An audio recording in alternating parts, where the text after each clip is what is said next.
Whether you have a diagnosis or not, I don't care. Jump inside this podcast and I'm going to teach you how to read your own blood work so you can find the answers to your health concerns. Yes, those normal labs that your doctor keeps saying, oh, they look great, we'll see you again in 6 months. They really have answers in them if you know how to read it correctly. So come join me along this journey, leave a review, and share with your friends. Let's dive in.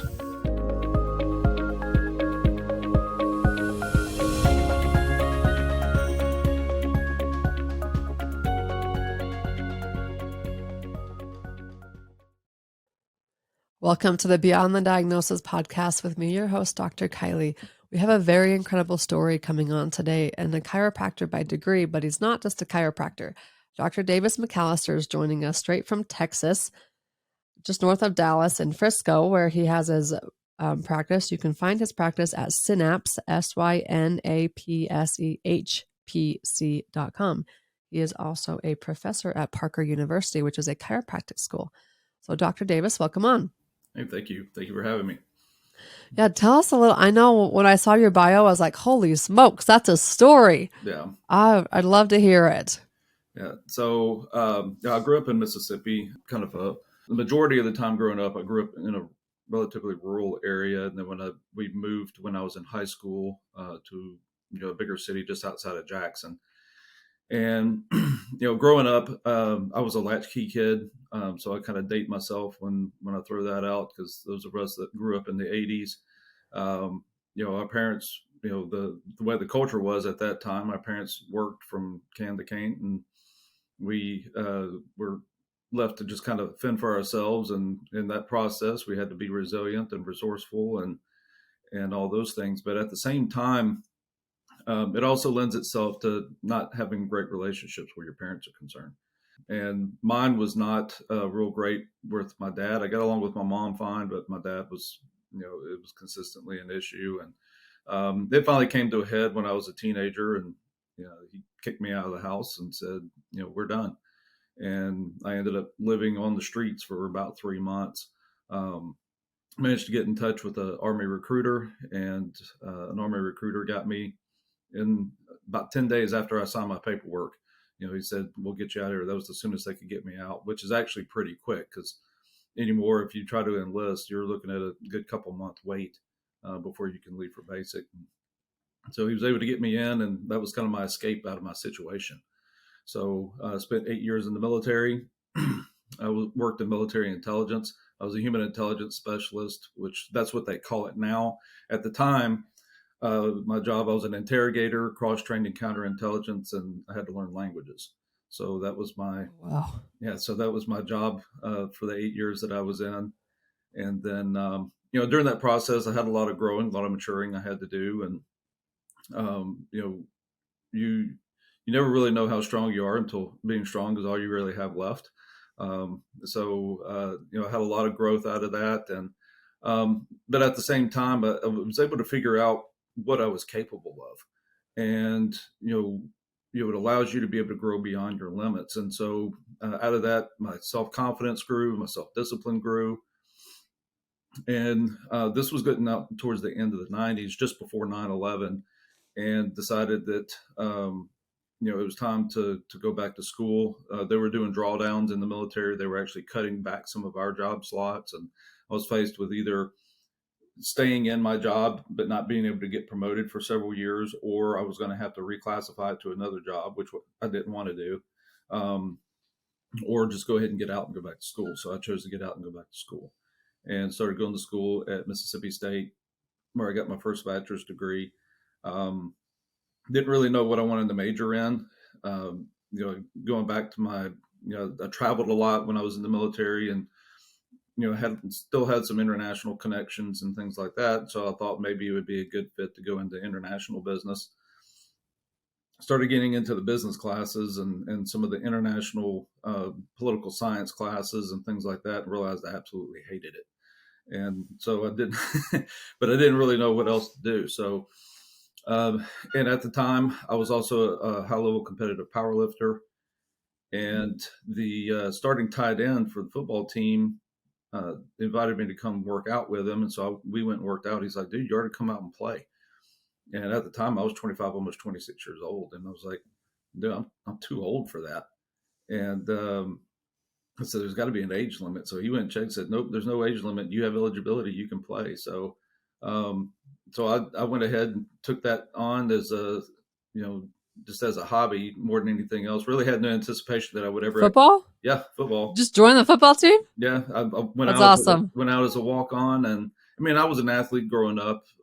Yeah, it was always in really good shape, and again, I was a high level, competitive power lifter, so I was pretty strong, and still pretty fast for my age. And so, went out. They put us through. They had a walk on tryout that you had to go through, and there were two of us that they kept, and so I was one of the ones. Out of how many? There was about 15, 20 kids that walked out. Yeah. And so, I was one of two that they kept. And so I had no aspirations that I would ever get out and be able to actually play. For me, going from, the military and having my background that I did onto a college campus, within a couple of weeks, that was a little bit of a difficult transition, especially, having seen everything that I had and experienced everything that I had, and then going onto a college campus where I'm on there with 18, 19, 20-year-old kids that, they have a very skewed perception of what the world is. And of course they have their opinions, but also kind of to a certain degree that spoiled mentality and just kind of taking advantage of things. And so I had a lot of frustration when I started going to classes, and I used football actually for therapy. I could get out and knock the snot out of people and not get in trouble for it. So and pump weights and yeah. And so it was just therapy for me. But I actually ended up getting to work my way out on the field doing special teams and things like that, and got a bowl ring out of it. So we played Clemson in the Peach Bowl and won that one, so I got a bowl ring. Clemson's not no little school either. Like they're powerhouse. Yeah, they are. It was a lot of fun. I enjoyed it. It was an opportunity. I've always been one of those that when I've had opportunities put in front of me, I don't shy away from them. Whether I've got extensive experience in it or not, I'm always going to try something just to see what the experience is. And I love that. And take that one, opportunities. Oh yeah. And so I finished my first bachelor's degree there. I finished in 2.5 years. I just plugged straight through. Was taking around 20 to 22 hours a semester. And then I would go to school straight through the summers, just trying to get done as quickly as I could. But during all that process, my body was pretty beat up between the military and playing football and powerlifting and everything else. So I went and visited an uncle down in San Antonio, and he took me to a chiropractor for the first time. I didn't even know what that was. I had no idea what a chiropractor was, never heard of it. And went to that first visit, and that was the best I had felt in years after that. I got out and ran that night, and that was the best run I had in years. And so I was like, this is something I think that I could do. Started investigating a little bit more, and and looked at it as, I can get a doctorate degree. I can work inside, but I don't have to necessarily be stuck behind a desk, and, be able to stay active and do all those things. So that's what I changed my major to, and got my prerequisites done. Applied to Parker University, which at the time was Parker College of Chiropractic. It hadn't transitioned over to a university yet. And went to school there, and, graduated from there and went to practice right out of school. So. Yeah, it makes me wonder, I come from an athletic family too. I played volleyball in college, and I never had any idea what chiropractic was until I was an assistant for a chiropractor after I got my bachelor's degree. And I just wonder, as a parent and having kids coming through, and as an athlete myself, how much better could our performance have been if we were to add chiropractic in that? Oh yeah. I mean, that's why chiropractic is expanding a lot into the sports realm. That's pretty much what primarily my focus has been in practice, is working with athletes. First couple of years, just trying to get my feet wet. I was general family type practice, and then found myself transitioning and gravitating towards athletes more, and was able to really focus on working with athletes. Also had some opportunities to be able to kind of change gears. We found ourselves, we hit that economic crunch about 2007, 2008, and a lot of people in our area were losing their jobs, losing their health benefits, and so we saw our client base kind of scaling down, and saw an opportunity to be able to transition. At the time, my wife was also having some severe health issues, and I needed to be able to be more available because I was kind of repeating what I grew up with. I was just working endless hours and never spending much time at home, and actually found myself for a short period of time at home with my kids, and realized I didn't know anything about them. I didn't know what they liked. I didn't know what they liked to eat. I didn't know the differences in their personalities. It was bad, and so that was a real stark slap of reality for me. And so I kind of changed and flipped my our position at the time. Had an opportunity to be able to teach and coach at a high school near where my kids were going to school, and was able to transition. Had a couple of doctors that were working for me, taking over the other practice, and I cut back to part-time so that I could focus more just on athletes and that type of clientele, and then was able to spend a lot of time coaching and working with kids. So I did that for a number of years, and then in 2017 switched back, decided that I wanted to go back to full-time chiropractic, and I still coach part-time, coach powerlifting for a high school where my youngest daughter goes to school. So we have 5 children, and my oldest is 28. We have a 24-year-old, 19-year-old twins, and then our youngest is a sophomore in high school. So I will continue to coach until she graduates, and then then I'm officially retiring at that point. But Yeah, right. Some other parent will come drag you back in. Can you coach my kid? It's happened to my mom. yeah. My mom coached my volleyball team for a few years. Mm-hmm. And then, of course, I went to college, did that thing. And Mm-hmm. a neighbor was like, we need a good volleyball coach. Can you come coach the girls in club? She would never do high school, though. It's just a political game we didn't want to play. Yeah. But There's a lot of politics in high school athletics. So I mean, there's politics in athletics, period. Doesn't yeah. matter if it's club, high school, pro, college, doesn't matter. Yeah. So don't say never. Yeah. Don't say you're retiring. You might get drugged back into it. Yeah.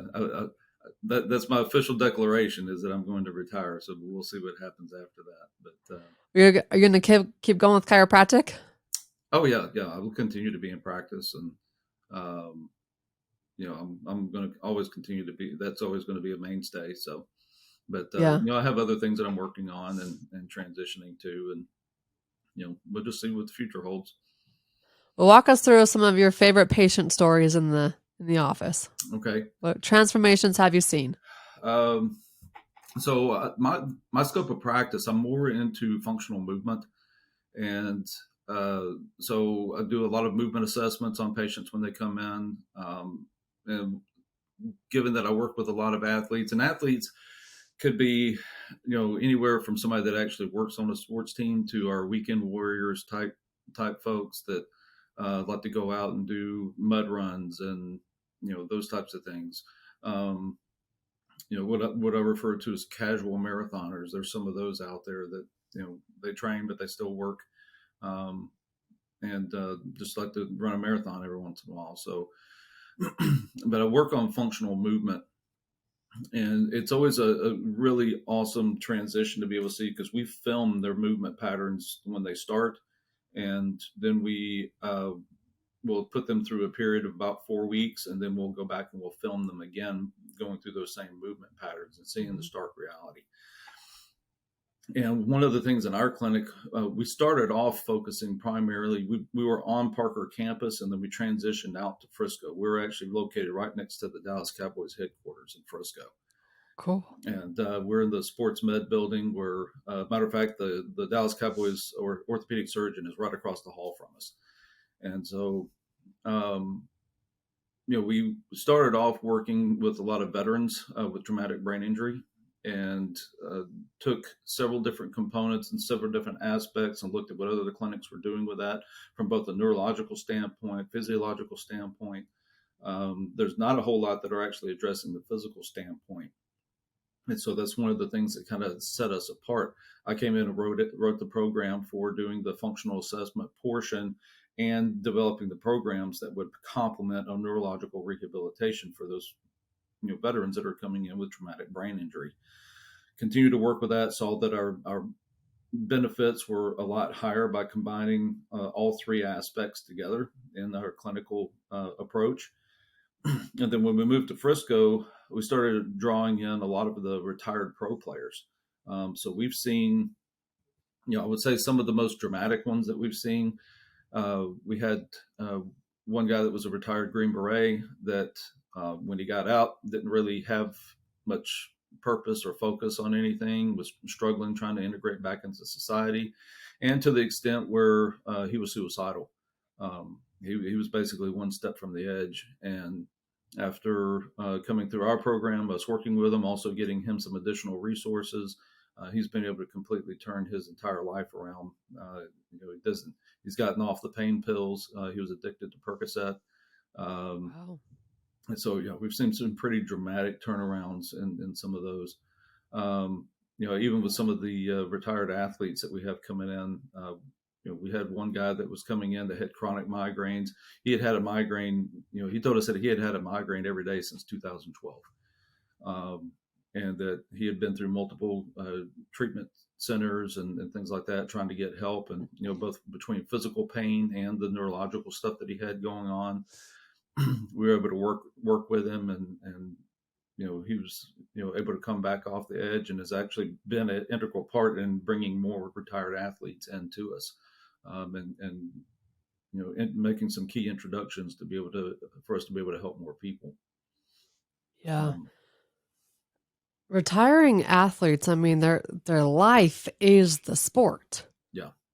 So when you flip out, like I read an article Andrew Luck posted on ESPN a week or two ago, and it was all about his head talk, his mental space in this world that we all thought was so glamorous for him. Mm-hmm. And it's not. No. And to see them not only have to recover the mental side, but recover the physical side, mm-hmm. and then rework all the relationships that have been tarnished over the years too. Like professional athletes, it's not just all fun and games. No, it's interesting that a lot of the same problems that they have are similar to a lot of the veterans that we deal with that have had traumatic brain injury, even though their mechanisms for causing their physical ailments and mental condition and all those things are completely different. The results have been the same, relatively the same as far as what they deal with in the aftermath of it. There's always the physical ailments that have to be dealt with. A lot of people end up getting addicted to pain pills, trying to just cope. And then there's, the chronic issues with, the cognitive side, short-term memory loss, sometimes long-term memory loss, balance and coordination issues. There's a multitude of things there, the chronic headaches and migraines and all those things that kind of come with it. And they're relatively parallel from both of those standpoints.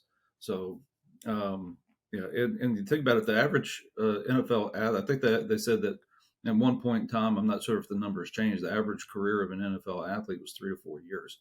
And the ones that we're getting in have been in anywhere from 6 to 10 years in the league. And so, they've got quite a few things that they're having to deal with, and their bodies paid a toll in that whole process. I bet you hear some great stories in your office. We do. Meet a lot of famous people. There are some famous people that come through.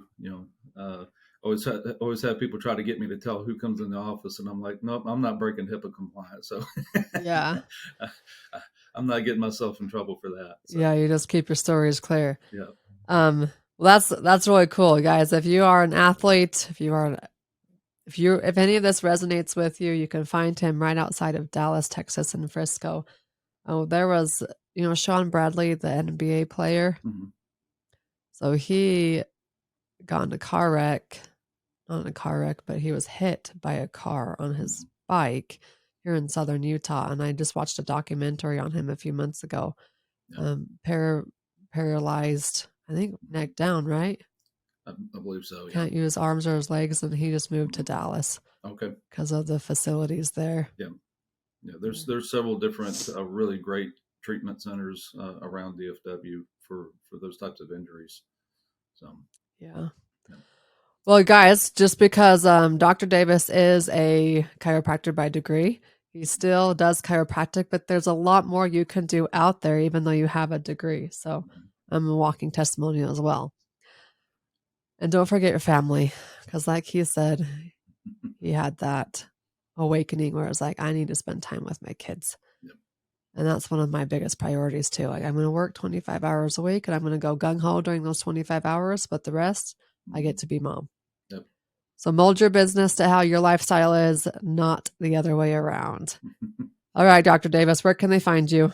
My website on my personal side is drdavismcalister.com. On there, you can find, I have a media spotlight where I've done other interviews and I've shared some of my information and kind of expanded some of the information that I shared in my personal story as other things that I've done.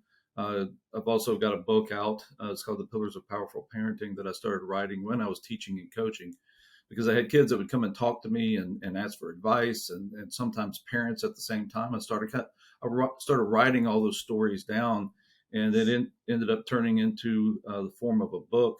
And finally, got a clear message to finish the book a little over a year ago, and finished it out and got it published, and it's out on Amazon. Cool. It's called The Pillars of Powerful Parenting. Yeah, we could all use some of that. I mean, you sign up as a parent and you don't have no clue what you're doing. No. Yeah. And the only experience you have is from your parents, and as you did, you broke the generational chains. That was my goal. I mean, it was to break a generational curse. I mean, the stuff that my dad did to me was the stuff that his dad did to him, whether it was intentional or not. And it has been a steep learning curve, because I had to unlearn a lot of things and learn new things as far as how to work with my kids and parenting. And I will be the first to say I have made more than my fair share of mistakes. I've had to apologize to my kids for some of my mistakes along the way, and they've understood. But I still have great relationship with my kids, and your kids are not always going to do everything that you necessarily agree with, but you don't kick them to the curb at the same time. So. And my husband's breaking generational chains in his family too, and it's not. The repercussions are not only immediate, but they're life lasting from generations back to generations moving forward. So, yeah. And then when you say, like his mom did what her mom did, and it's just back. I don't even want to know how far back. All I know is that we are changing those generational chains. Yes. So if you have generational chains to change, do it. I'm doing mine all about money and generational chains in regards to money and wealth. He's got similar story to Dr. Davis. So, all right, let's call it a day. Okay, and go check him out at synapsehpc.com, drdavismcalister.com as well, and buy his book on Amazon, Pillars of Powerful Parenting. Thanks, Dr. Davis. Thank you. Ready to have all of your blood work compiled in one location where you can easily read it all together? Well, go grab my book, Why Are My Labs Normal, on Amazon. Grab it, learn how to read your own labs, and take the power back in your hands, because your normal blood work is loaded with answers. You just got to have the right person reading it, and the right person can be you. Go grab it on Amazon, Why Are My Labs Normal by Dr. Kylie Burton. Leave a review, and we'll see you on the next episode.